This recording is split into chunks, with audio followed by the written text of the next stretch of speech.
Autant vous prévenir tout de suite qu'il n'est ici question de rien. Juste d'une contradiction géométrique. Les rencontres de l'ITS, un podcast dédié aux questions sociales, aux actualités de la formation, aux pratiques en travail social et à l'innovation. Il est question du quotidien des personnes accompagnées comme celui des professionnels. L'objectif est de mettre en commun ce qui, au départ, peut sembler étrange, étranger, éloigné, voire incompatible, et pourtant, ça marche! D'où l'idée d'une table ronde, histoire de faire le tour d'une question, d'un thème, d'un sujet qui vous intéresse, qui nous intéresse et nous rassemble. On a tout mis au carré pour ces tables rondes, tendez bien l'oreille. Ce premier numéro questionne l'impact de la filiation sur l'engagement dans le travail social. Vous allez entendre le témoignage de différents professionnels et futurs professionnels sur ce sujet. Car dans le peu de certitudes sur lesquelles nous puissions compter, il en est une que même les pires sceptiques auront toujours du mal à remettre en question. Un carré ne rentrera jamais dans un rond. Bonjour, je m'appelle Gaillard Paulina, j'ai 21 ans. Je suis en première année de formation d'éducateur spécialisé. Donc je suis là pour un petit peu animer ce débat qui est sur le thème de l'engagement, une question de famille. Je vais vous laisser vous présenter du coup. Merci Paulina. Donc moi je suis Patrick Dauphin. Je suis le papa du jeune homme qui est à côté de moi, que certains connaissent, je pense, dans l'Assemblée. Donc on va prendre la carte d'identité. Donc j'ai 63 ans, je travaille, je suis directeur d'établissement médico-social à Souston dans les Landes, où j'ai en charge 2 foyers de vie, 2 foyers d'accueil médicalisés, un SAVS et prochainement des habitats inclusifs sur la commune de Souston, que certains connaissent, je pense, pour venir au bord de mer, dans un coin très sympa. Voilà, donc bon, je ne vais pas raconter toute mon histoire, mais en tout cas, moi, je suis issu du secteur médico-social, hein, donc je travaille dans le secteur médico-social depuis l'âge de 19 ans. Donc j'ai une expérience diverse et variée avec différents moments de la vie, hein, donc, parce que le secteur social a bien évolué dans son ensemble depuis une quarantaine d'années. Et donc voilà, j'expliquerai après mon parcours professionnel qui va faire écho avec certains. Donc je vais passer la parole à mon fils Maxime. Voilà. Maxime Dauphin, donc éducateur spécialisé de formation.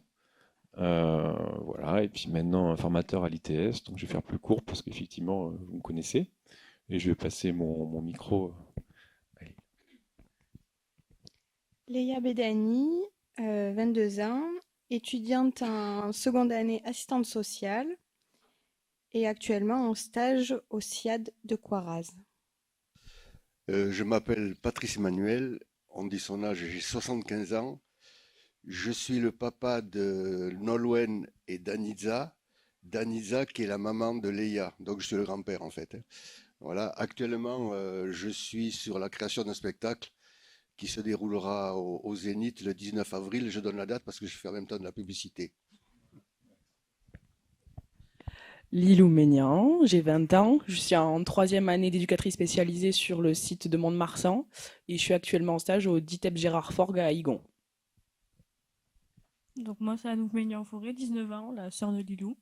Je suis en éducatrice spécialisée 2e année ici à l'ITS et je suis actuellement en stage au foyer de l'enfance à Mont-de-Marsan.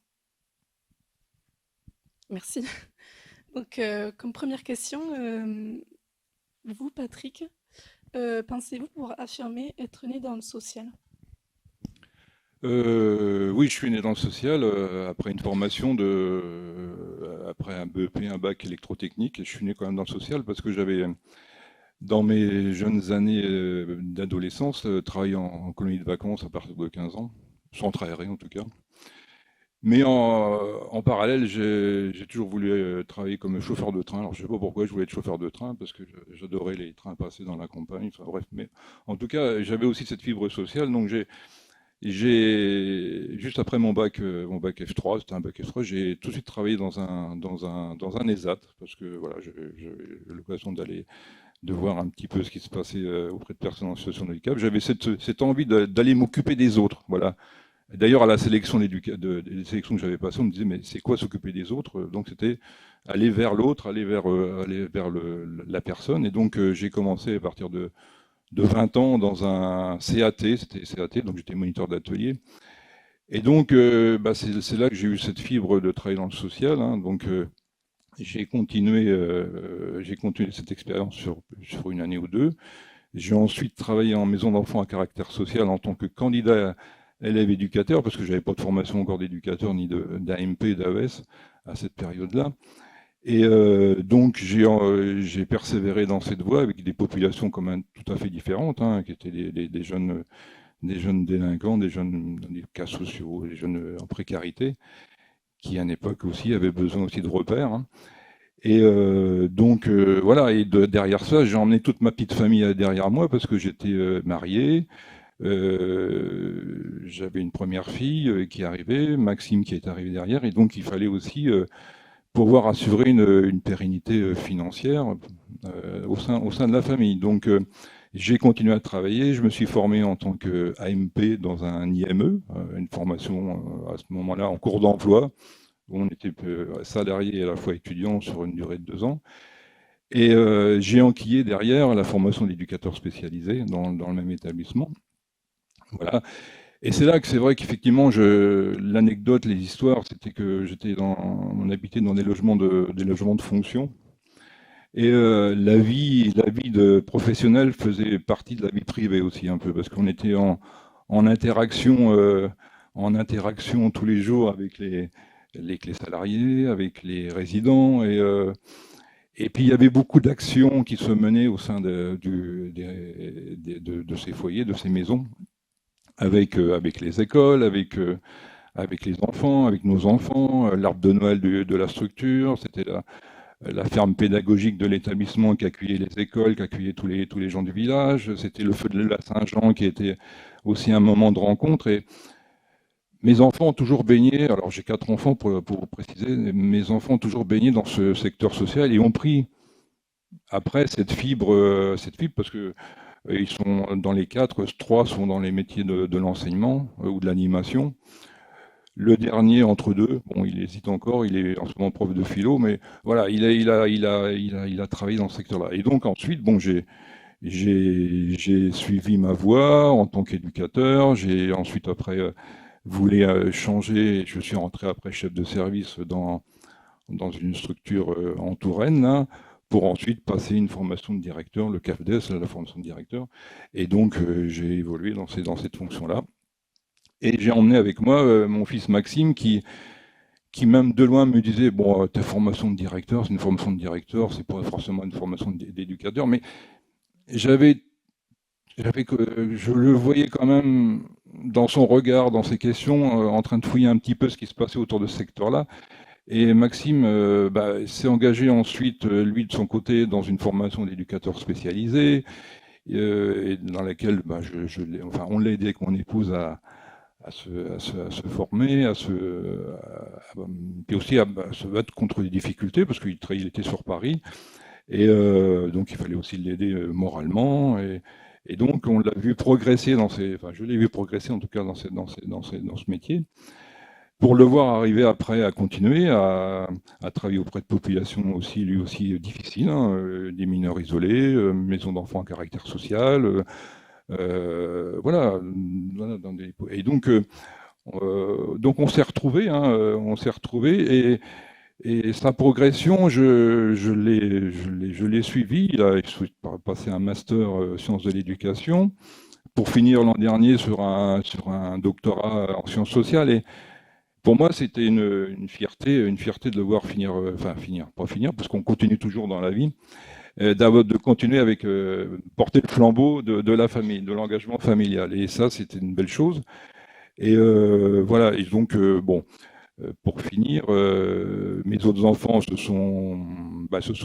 toujours suivi un peu mon parcours dans le social, pour une professeure d'histoire géo, pour l'autre animatrice en centre périscolaire, et pour le dernier prof de philo entre les deux. Enfin voilà, c'est tout ça, il y a des choses qui se destinent, et mon épouse a toujours travaillé auprès d'enfants en difficulté. Donc voilà, donc on a été formaté dans le secteur social, Et moi, j'ai continué dans cette voie AES, EduxP, chef de service, CAPDES. Si je peux rebondir avec vous, du coup, Maxime, est-ce que vous avez pensé à un moment donné à faire un autre métier? Alors, je vais faire court pour laisser un peu la parole aux autres. Oui, j'ai pensé à être journaliste à un moment donné, quand j'étais au collège, non, au lycée. Mais j'ai une formation BAFA et je me suis plu au BAFA. Je me rendais compte que j'allais vers les enfants toujours, entre guillemets, qui posent des soucis. Et je voyais qu'il y avait des choses qui m'intéressaient. Et c'est vrai que ce que je retiens de mon parcours, effectivement, c'est pas une enfance, c'est une enfance dans le logement de fonction, un peu. Euh, du coup, la proximité avec l'autisme, par exemple, la proximité avec le handicap était partie prenante un peu de ma vie, enfin de notre vie. Voilà, donc c'était des choses qui étaient importantes, qui m'ont aussi forgé. Je m'en souviens quand on faisait des anniversaires, on invitait tous les potes et les amis, en fait, je voyais bien que le regard était différent. Notamment, on a vécu pendant 15 ans dans des coteaux en Touraine, dans une institution qui était loin un peu de tout. Et quand ils venaient, on voyait que la peur du handicap était partie prenante, alors que nous, on ne l'avait pas parce on était avec eux. Pourtant, je m'en souviens d'anecdotes où une fois j'ai dû aider mon père, j'avais 12-13 ans, et j'ai pris peur parce qu'il y avait une crise d'un adulte qui n'était pas bien. Et je m'en souviens, on avait fait de la calèche. Je l'avais emmené pendant longtemps, on faisait le tour et j'avais compris les choses. J'avais compris que derrière, on pouvait l'apaiser. Et voilà, très tôt, j'ai trouvé ça intéressant aussi, qu'il nous initie un peu, qu'il nous explique. Et ça m'a intéressé, cet aspect analytique, cet aspect que je retrouve bien dans le métier. Et donc non, non, ça m'a plutôt forgé très tôt. Donc journaliste, ouais, je continue, des fois j'aime bien faire des trucs. Mais non, ça m'intéresse de rester ici, de former des étudiants, parce que c'est aussi ma formation à l'IRTS de Poitiers. Et j'ai beaucoup appris aussi auprès des formateurs qui m'ont transmis, entre guillemets, la flamme. Merci. Anouk et Lilou, pour vous, quel a été votre premier contact avec le social? Faut savoir qu'on a une maman qui est conseillère pénitentiaire en insertion professionnelle, donc qui travaille dans le milieu carcéral. Et notre papa, lui, travaille en prison. Donc on a été baignés très petites dans le domaine judiciaire en tout cas. Euh, Moi personnellement, j'ai toujours eu envie de travailler dans tout ce qui était police, gendarmerie, avoir justement ce rapport à la justice. Et je me suis tournée après que j'ai fait mon BAFA vers du coup les enfants. Et en fait, on a toujours été baignés dedans depuis, de par le métier de nos parents, je pense. Pour ma part, ça a jamais. Alors, avant de rentrer au lycée, je voulais pas du tout faire éducatrice spécialisée. C'était pas du tout un truc qui m'intéressait. Moi, j'étais plus dans tout ce qui était animation, mais animation, de la vraie animation avec des enfants qui, entre guillemets, n'ont aucun problème. J'ai commencé à me diriger vers cette branche quand mes parents m'ont demandé ce que je voulais faire après la terminale. Je savais pas, du coup. Je savais que l'animation, c'était pas, enfin, c'était un métier qui m'attirait, mais pas un truc dans lequel j'y voyais mon avenir. Donc, j'ai commencé à lire tout ce qui était sur de l'éducation spécialisée. J'ai pu aller en terminale faire un stage sur un service d'accueil appartement et en foyer d'hébergement. Donc, c'est un truc qui m'avait vachement intéressé parce que j'avais jamais touché au public adulte. Bon, j'ai fait mes 3 stages avec des enfants, mais le public adulte est quand même un public qui est hyper intéressant et qui n'a rien à voir pour le coup avec le public enfant. J'ai pu le redécouvrir notamment à travers le projet socio-éducatif qu'on a pu faire en 2e année pour valider une certification où là on a redécouvert un public adulte en ESAT. Et du coup après je me suis dit il faut que je teste, si ça me plaît pas, ça me plaît pas, mais j'ai fait ma première année et j'ai continué à enchaîner et ça me plaît toujours. Et si je peux rajouter quelque chose, quand il y a eu le moment Parcoursup, pour Lilou en tout cas, moi le métier éducateur spécialisé, je le connaissais pas forcément. J'ai passé 1 an quand elle a passé sa première année à Mont-de-Marsan où en fait je me suis vraiment intéressée au métier et je me suis dit que moi aussi je voulais le faire, sauf que je me suis dit je vais faire la même chose que ma sœur. C'était un peu compliqué. Jusqu'à ce qu'on se soit posé à un moment donné à une table où on s'est dit avec mes parents et Lilou que en fait éducateur spécialisé c'est pas un métier, mais ça peut en être plusieurs. Et donc, je me suis aussi lancée dans l'aventure 1 an après. À noter qu'on n'est pas du tout dans les mêmes registres, c'est-à-dire moi je suis plutôt côté handicap, là avec des enfants avec des troubles du comportement, alors qu'à nous ça a plus été judiciaire à un moment donné et avec des enfants placés, même si moi aussi je suis avec des enfants placés, mais elle c'était plus ce domaine-là. Pour vous, Léa, est-ce que vous pensez que le choix de votre métier il était influencé par votre famille? Oui, à 100%. D'abord par ma maman qui travaillait à la fabrique à projets et qui m'accueillait à la fabrique à projets dans des réunions super tard. La fabrique à projets qui nous suivait à la maison. Et donc, voir maman réaliser des projets, se donner à fond pour accompagner les gens jusqu'au bout, quoi, du début où ils arrivent avec des idées farfelues et jusqu'à un projet hyper concret à la fin. Ensuite, quand on allait au repas de famille, il y avait papy qui baignait dans le social à 100% aussi. Donc, au départ, j'ai voulu m'en éloigner en partant dans le sport. Et au final, on m'a reproché d'être trop sur la personne et pas assez sur le groupe. Et je me suis dit, bon, je crois qu'il va falloir que je les suive. Est-ce que ça vous arrive, pour vous, Patrice, de parler ensemble de de vos fonctions respectives? Avec Léa? Oui, ou avec même votre famille. Euh, oui, mais pas de manière très très précise, parce que ce que je fais, c'est un peu particulier. Là, je suis sur la création d'un spectacle, donc j'en parle, mais comme c'est pas pas tout à fait dans le même monde, c'est quelque chose que je partage beaucoup avec ma femme parce que c'est parfois compliqué, mais avec les enfants, peu. Le bain, il se fait un peu comme ça, excusez-moi. Et le bain, il se fait un peu comme ça au travers des discussions rapides, mais on n'est pas tout le temps en train d'en discuter. Maxime, pour vous, ou même pour Léa et Anouk, est-ce que c'était un frein pour vous qu'il y ait une personne de votre famille qui travaille dans le social? Personnellement, oui, ça peut. Euh, les parents, c'est quelque chose qui est totalement différent des sœurs. Les sœurs, on est beaucoup identifiés, je trouve. C'est beaucoup dans la jeunesse, on se ressemble, on fait les mêmes choses, on a 1 an et demi d'écart. On a été à un moment donné sportifs toutes les deux, on a fait de la musique toutes les deux. Donc on a beaucoup été identifiés, enfin moi j'ai beaucoup été identifiée à ma sœur en tout cas.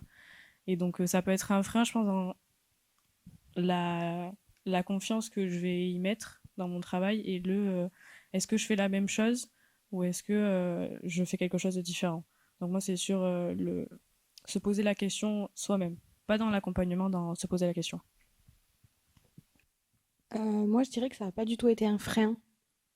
Parce que autant ma mère que mon grand-père ou que ma cousine qui sont là-dedans, ils en ont toujours parlé avec joie, envie. Et même quand c'était compliqué, ils avaient envie de faire pour les personnes. En fait, je trouve qu'ils représentent le social de façon belle. Et donc, c'était pas un frein. Au contraire, j'étais fière de pouvoir les suivre.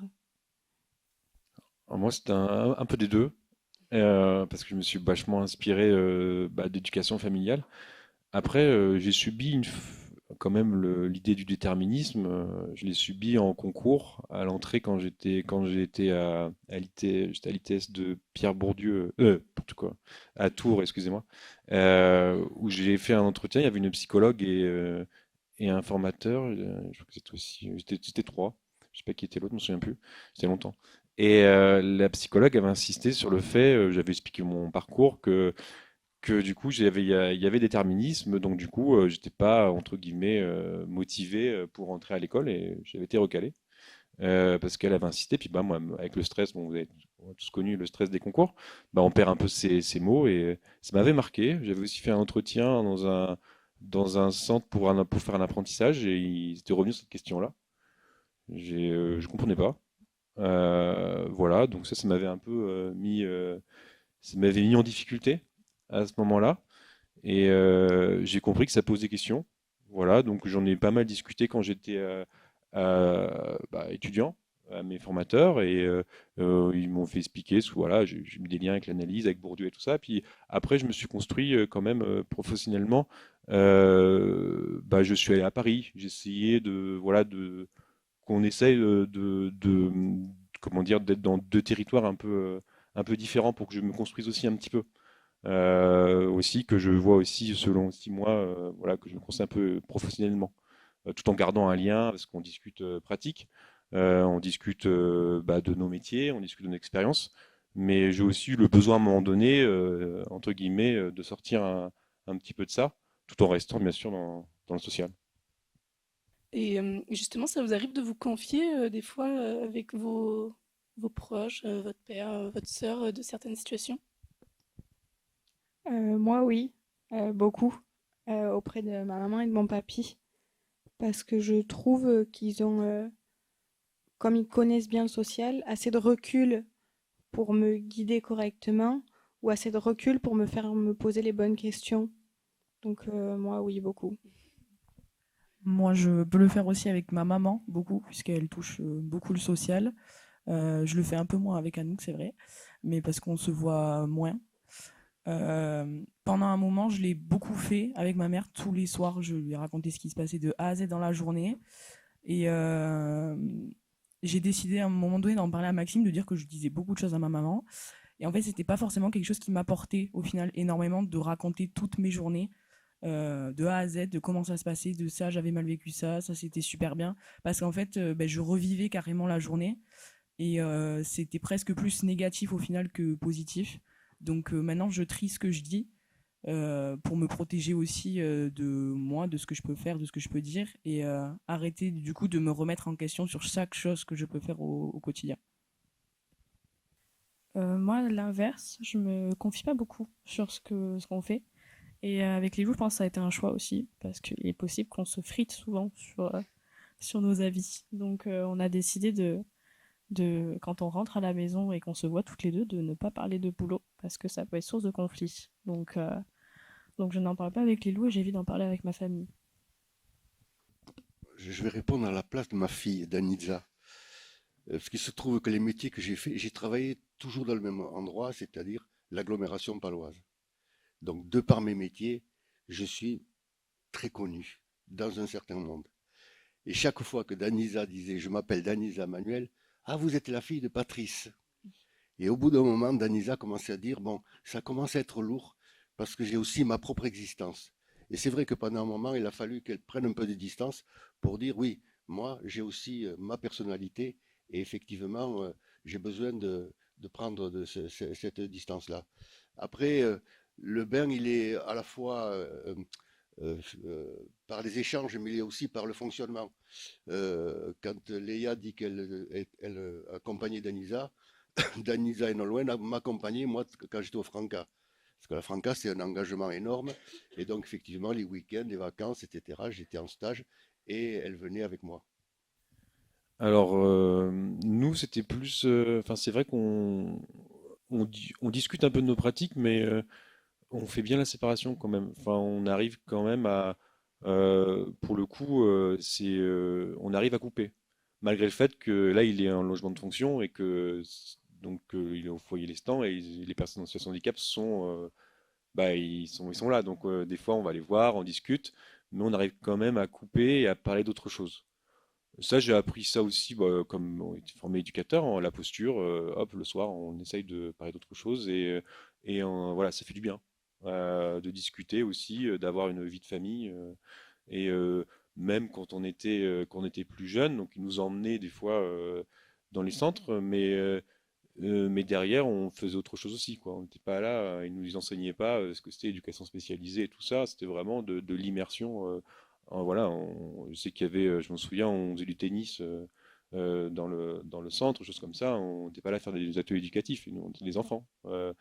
Donc non, j'ai jamais, même maintenant, on part je sais pas, je peux lui montrer mes cours, par exemple, on peut discuter, mais derrière, on essaie aussi de profiter d'autres choses. Enfin, je sais pas si Oui, tout à fait. Bon, des fois aussi, on se prend un peu la tête aussi, des fois un peu. Tu me dis des fois, il faudrait peut-être pas faire ça, mais j'ai besoin de ça aussi, moi, parce que Maxime, il a beaucoup d'idées, voilà, il a son expérience, il a ses études qui l'ont forgé aussi, et j'ai besoin aussi des fois d'un petit peu de le taquiner. Pour avoir un petit peu son retour un peu des fois en disant bah non mais attends non mais ça va, il faut que tu prennes en compte le rythme de vie des salariés, il faut que tu sois proche des gens. Ben, j'y vais effectivement, des fois j'y suis plus Et des fois, ce petit retour qu'il me fait, ça me dit, tiens, oh, tac, c'est la petite étincelle pour me dire, il faut que je retourne un petit peu sur le terrain, il faut que je retourne faire mon petit tour le matin, voir les éducs, il faut que je retourne faire voir les résidents à certains moments. Il y a le Noël de trucs à préparer. Et ça, bon, c'était dans mes fondamentaux, hein, ça fait partie de ma vie, mais il me le rappelle de temps en temps. Et ça, c'est hyper important pour moi. Parce que c'est ce que je disais tout à l'heure, hein, qu'on soit directeur ou éduc, c'est la même mission. La mission, c'est d'être avec, c'est d'être en aide, c'est d'être avec la personne et de la faire progresser, de la soigner, d'avoir cette qualité d'accompagnement. Oui, hein, c'est vrai que ouais, c'est vrai que moi, je sais que quand je taquine plus qu'autre chose, c'est-à-dire en gros, on discute, mais dans l'ensemble, je trouve aussi important, comme disait Lilou, des fois de couper et de discuter. Et après, les débats existentiels, c'est sûr qu'on en a dans le social, ouais. Merci. Pour vous, Patrick et Patrice, est-ce que vous pensez que vous avez transmis vos valeurs, justement? Ça, c'est la question facile, mais la réponse, elle est très compliquée parce que transmettre. Alors, moi, j'ai fait l'inventaire quand même parce que je me rends compte en venant que Léa est à l'ITS. Danitza, ma fille, a travaillé chez Léo Lagrange et aujourd'hui France Travail, donc dans le social. Oyana, l'autre petite fille, est animatrice d'enfants. Dorian a travaillé, parce que je suis famille recomposée moi, Dorian a travaillé dans les ONG et Fiona est infirmière. Alors, je ne sais pas si c'est direct, mais est-ce que le bain, ce que disait un peu Léa tout à l'heure, est-ce que c'est le comportement? C'est vrai que moi j'étais militant, j'ai commencé comme militant. Militant, c'est pas que bénévole. Militant, c'est s'engager dans quelque chose de fort, avec l'idée peut-être, de plus ou moins consciemment, de participer à une finalité forte. Et du coup, le militantisme, c'est l'engagement qui fait qu'à un moment donné, on ne compte ni ses heures, ni son activité, etc. Et on fait vivre l'environnement, parfois un peu trop, sur ce militantisme. Et donc ça, effectivement, ça peut créer effectivement une espèce de passage entre les générations. Mais la transmission, je crois qu'elle se fait par les discussions, certes, mais par l'image que peut-être j'ai donnée de moi-même à une partie de ma famille. Bah, les valeurs, moi, on en a parlé un petit peu, j'ai un peu évoqué. Bon, moi, j'ai toujours travaillé au sein d'associations aussi de familles, de parents, de familles d'enfants inadaptés ou d'adultes inadaptés. Donc, les valeurs, moi, c'est pareil, hein, je suis comme Patrice, hein, on a œuvré professionnellement, mais même hors travail, dans des actions autour de l'établissement, du social, donc en s'engageant dans un CCAS, en s'engageant dans différentes associations d'inclusion. Donc voilà, donc moi j'ai toujours baigné là-dedans, donc j'ai les valeurs, voilà, voilà, on est à fond, donc voilà. Moi, ce que je crois déterminant, c'est s'il y a une valeur forte, c'est l'engagement. On va tous, et vous compris, on est tous dans des métiers qui ne peuvent être réalisés que si on s'engage. Un engagement intellectuel, affectif, physique, etc. Et c'est peut-être ça qui prédomine. Même si effectivement après, Nolwenn, mon autre fille, n'est pas dans le social, mais dans le travail qu'elle fait, je m'aperçois qu'elle s'est toujours très engagée. Et parfois, c'est parfois dur à vivre, mais je pense que c'est le maître mot, un des maîtres mots. Moi, j'explique effectivement régulièrement quand je vois des personnes qui se présentent soit pour un stage ou un emploi de l'engagement à avoir, et c'est vrai que c'est pas facile d'expliquer, d'avoir un engagement physique avec une personne polyhandicapée dans un foyer de vie en se disant bah voilà, faut faire comme ça, faut faire comme ça. C'est positiver sur cette relation au départ, c'est-à-dire c'est important de dire bah voilà, il y a des choses qui vont être très, très intéressantes, mais aussi c'est évaluer avec la personne au cours du travail ce qui se fait, puis de valoriser, parce que c'est pas facile non plus de s'occuper d'une personne le matin, au lever, au repas, et c'est vrai que si on présente mal nos métiers, si on présente mal nos institutions, si on présente mal nos métiers, eh ben, là, c'est démotivant pour la personne qui va se trouver en face de la personne. Donc voilà. Et c'est important de la suivre dans son cheminement, au travers d'entretiens, au travers de réunions d'équipe, pour essayer de toujours valoriser, positiver. C'est important de positiver dans nos métiers, parce que c'est très difficile le métier. Vos métiers, vous le connaissez, pour les uns et les autres, vous êtes en stage, vous engagez là. Et donc la positive attitude, ben, elle est à la fois, bon, la famille aide, mais aussi les professionnels doivent aider dans une équipe. Et ça, moi, je suis très, très, très à cheval là-dessus avec mes collègues cadres, mais aussi avec les collègues non cadres, les AMP, les AES, les éducs. Voilà. Donc, voilà, l'engagement, il est assez large. Voilà. Je passe à... Merci beaucoup. Est-ce que vous auriez une petite anecdote à nous partager? J'en aurais 50, mais j'en dis qu'une. Je l'ai écrite d'ailleurs parce que je l'ai trouvée sympa. Léa était animatrice et militait dans un club de sport. C'est ça, bon, le gym. Hein. Et donc, elle encadrait des gamins à faire de l'activité gym. Et il y a le Covid est arrivé. Donc, impossible de se réunir. Et ce qui m'a touché, c'est qu'en fait, elle a créé des vidéos envoyées aux enfants pour que les enfants répètent chez eux la gym. Et ça veut dire quoi? Ça veut dire que tout d'un coup, elle a pensé à quelque chose qui permettait de maintenir le lien, malgré ce qui se passait pendant le Covid, pour permettre à ces gamins de pouvoir continuer à s'entraîner. Et je me suis aperçu qu'en plus, les gamins, on prenait plaisir à recevoir ces vidéos et effectivement s'entraîner. Donc le lien, il se maintenait. Comment est arrivée cette idée? Moi, je n'en sais rien. Le seul souci qu'elle avait, c'était qu'effectivement, elle ne voulait pas que l'activité se termine et elle ne voulait pas que le lien soit rompu. Mais ça demande aussi deux choses, me semble-t-il. À la fois être très attentif aux autres et à la fois être créatif. Comment je peux maintenir le lien, même si effectivement, a priori, il est rompu? Merci. Si ça ne vous dérange pas, le public, vous pouvez vous poser des questions. Oui, bonjour. Je souhaitais poser une question par rapport aux parents, du coup, vis-à-vis du fait que, comme vous avez travaillé pendant un long moment du social, par rapport à vos enfants, est-ce que vous portez une posture d'éducateur ou une posture de parent à ce moment-là? Ou est-ce que vous arrivez à faire la distinction, peut-être, je sais pas. C'est une question. Je réponds, je commence. Alors, je vais faire deux réponses rapides. J'aide Léa de temps en temps sur les études qu'elle mène aujourd'hui. Donc ça demande un peu de méthodo. Alors, moi, j'agis sur la méthodologie. C'est-à-dire que quand elle arrive, elle me pose des questions. Je ne veux surtout pas m'engager sur le contenu. Ça ne me regarde pas. Et en plus, c'est à elle de le créer.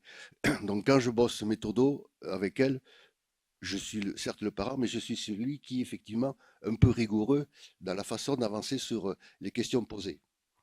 Mais alors le reste du temps, c'est bien le parent qui est omniprésent, parce que entre la réalité ou ce qu'on dit dans les formations, etc., et la réalité d'être parent, ça c'est une autre paire de manches. Donc ce qui a prédominé moi, c'est le fait que je suis parent, parce que quand je discute avec Nolwenn et Danisa, je me suis aussi aperçu des erreurs que j'avais faites tout en étant très militant, très actif, très engagé, etc.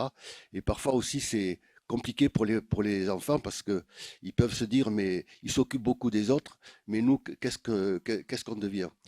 Avec les petits-enfants, je dirais que c'est la situation de grand-père qui est bien plus confortable parce qu'on n'a pas les mêmes responsabilités, mais je reste grand-père et je ne m'amuse pas à être effectivement le prof ou le formateur. Même, par rapport à Maxime et même par rapport à nos autres enfants, moi je pense que je suis resté parent. Enfin, je suis pas resté je suis pas dans une vision professionnelle, même si je parlais tout à l'heure de ce qu'il pouvait faire Maxime ici ou dans le cadre de ses études, où je pourrais avoir une vision professionnelle. Je crois que je vais rester toujours parent comme je l'ai fait avec les autres. Hein, les autres ont suivi un chemin dans l'éducation, l'autre dans la philosophie, l'autre dans l'animation. Donc je les ai aidés. Ils auraient pu très bien faire autre chose, hein, Et après, les parents, ils sont un peu les acteurs, ils suivent, ils sont les fils conducteurs. Oui, fil conducteur, parents, oui, c'est ça, c'est plus que professionnel.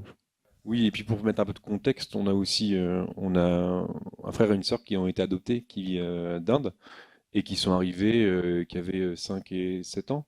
Et on les a accueillis, enfin, vous avez accueillis comme des parents, et pas, on n'a pas fait, on n'était pas là, voilà, donc c'était assez naturel, quoi. Et on a vécu, nous-mêmes avec ma grande sœur, je m'occupais de mon frère et puis Clémence de ma sœur.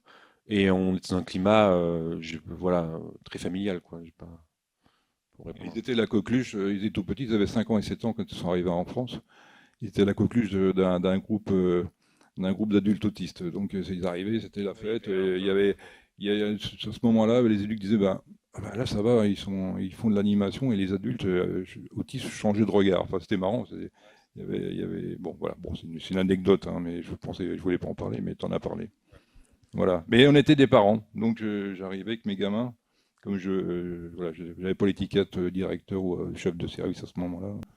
La raison pour laquelle je pose cette question, c'est parce que du coup, j'ai certaines connaissances éducateurs ou éducatrices du coup, qui par exemple utilisent certains systèmes qu'ils utilisent dans leur institution, je sais pas, le timer ou ce genre de choses, et qui le mettent en place eux-mêmes dans leur lieu de famille. Sur le fait d'être parent et applique les méthodes Oui, voilà. de professionnel dans le milieu privé parent.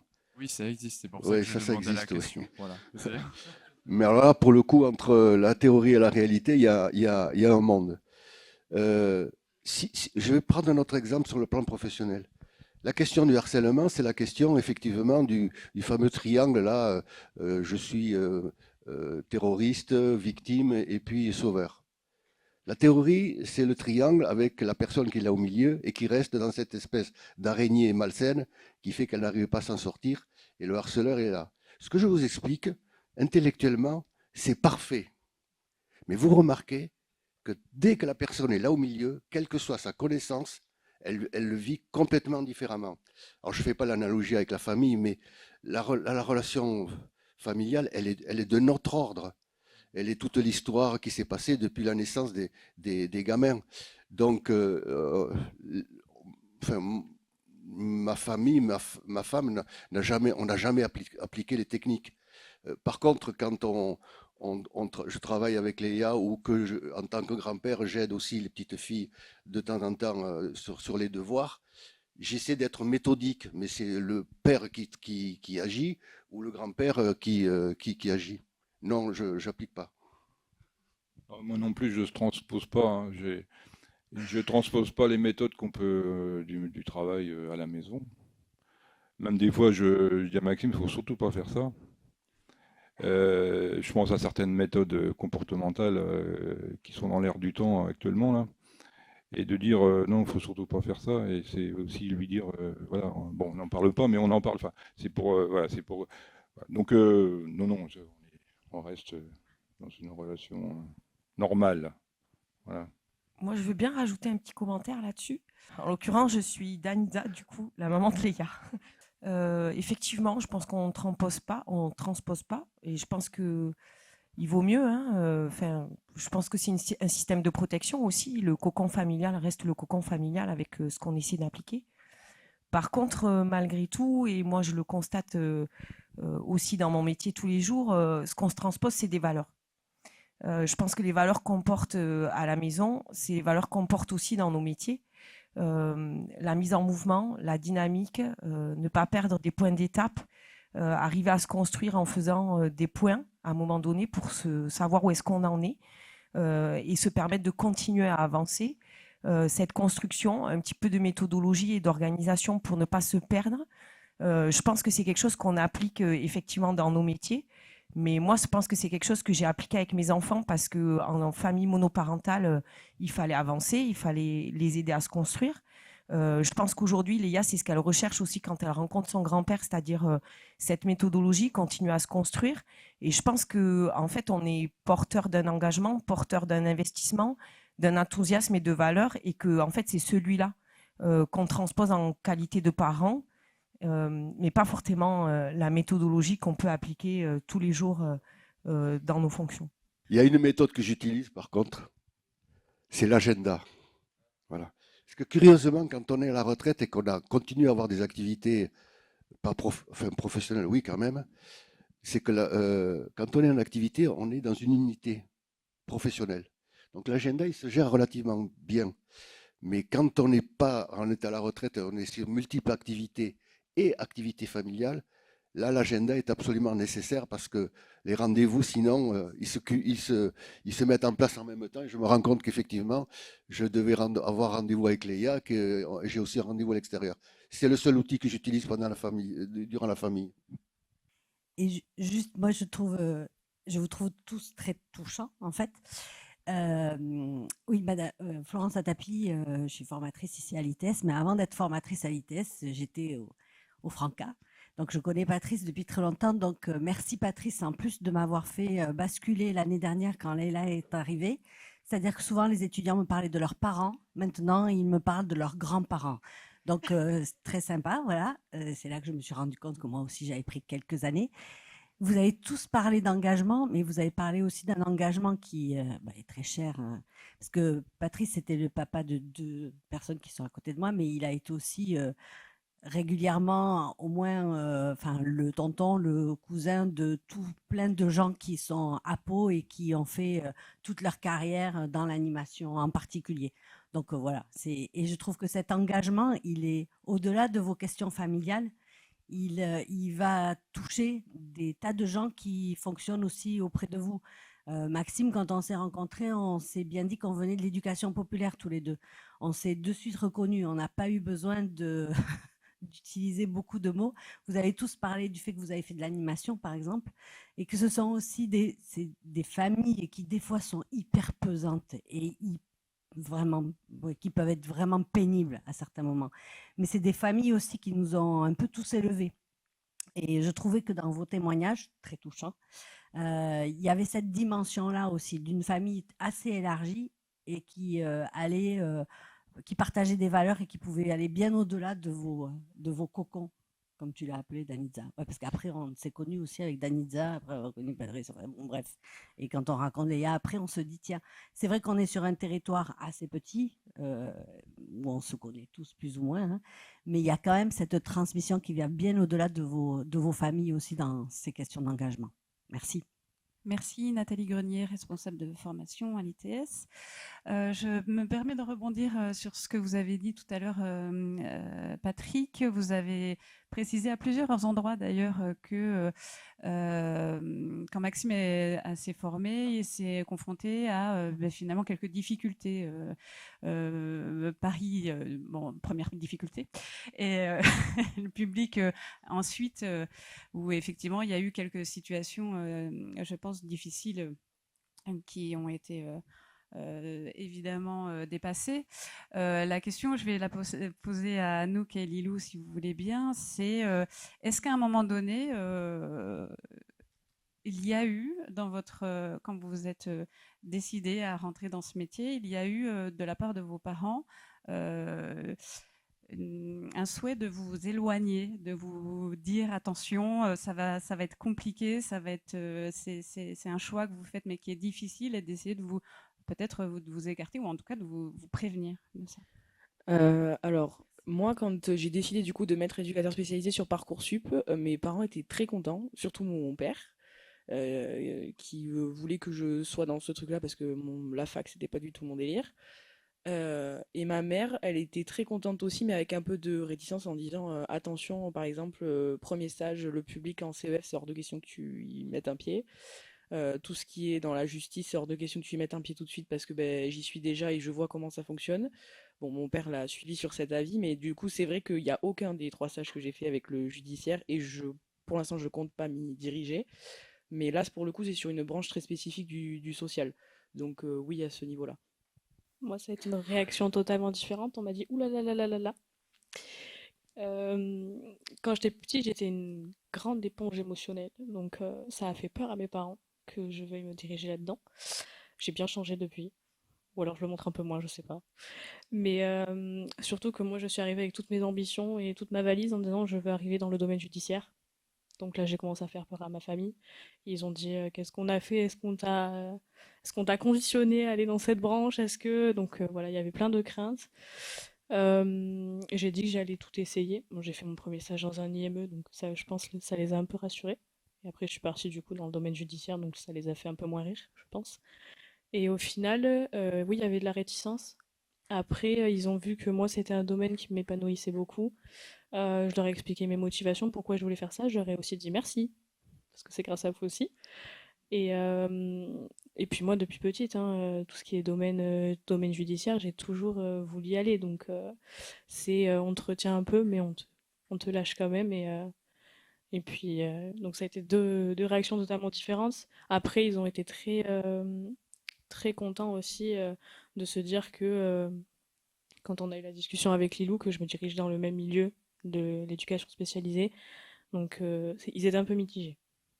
Là, du coup, c'est par rapport aux enfants. Alors, je sais pas si je vais réussir à bien la formuler, hein. C'était par rapport au fait que, comme du coup, vous avez votre famille qui est dans le social, est-ce que du coup, il y a cette idée de cette pression un petit peu sociale que vous avez peut-être ressentie sur le fait que voilà, je dois produire les meilleures performances, je dois faire le meilleur de moi-même pour pas, voilà, ma famille, elle était au top ou ce genre de choses, et moi, du coup, je dois faire de mon. Enfin, Alors pour ma part, pas du tout, parce que ben, ma mère, elle travaille pour du pénitentiaire, donc ça n'a rien à voir pour l'instant avec ce que je fais, même si on peut avoir des enfants qui se dirigent, enfin qui ont des profils délinquants.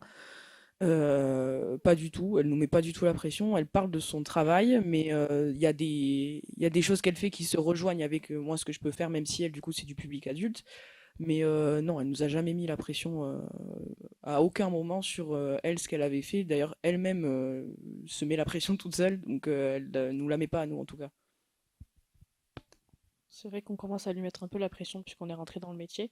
Parce qu'il commence à voir qu'on connaît aussi des trucs qu'ils connaissent pas forcément. Donc du coup, ça les met. Oui, on a des fois des conversations où en fait, c'est nous qui apportons notre petit truc et qu'ils n'ont pas forcément. Donc en fait, je pense que nous toutes les deux, on leur met plus la pression qu'ils nous la mettent. Oui, moi, c'est pareil, c'est plus du soutien en fait. J'ai pas jamais trop ressenti de pression, au contraire, hein. J'ai fait mes choix de m'exiler à Paris pour faire mes marques. J'ai pas travaillé en Mex, hein, je travaillais en foyer de l'enfance. Bon, c'est pas loin, mais bon. Et après à Bordeaux, et chaque fois c'est du soutien, des questionnements, de la curiosité aussi. Et donc non, j'ai jamais ressenti. Et puis j'ai fait mon petit parcours à moi. J'aimais bien la recherche, donc j'ai toujours eu, oui, on se taquine quoi, mais il n'y a aucune pression, hein. Juste du soutien. Dans mes yeux à moi, je trouve que ma famille a très bien réussi dans le social, qui sont hyper engagés. Ça aurait pu me mettre la pression en voulant faire mieux ou aussi bien qu'eux, mais en fait non, parce que je crois que dans ce qu'ils m'ont inculqué, il y a le faire en accord avec soi-même en premier lieu, et pas faire pour être meilleur, mais faire parce que je suis OK avec pourquoi je le fais comme ça et, et la façon dont je le fais en fait. Merci. Merci beaucoup à vous d'avoir répondu à ces petites questions et donné des anecdotes et vous, du coup, à avoir écouté. On peut se retrouver dans un prochain podcast si vous voulez. Et voilà, je pense qu'on peut les applaudir. Merci.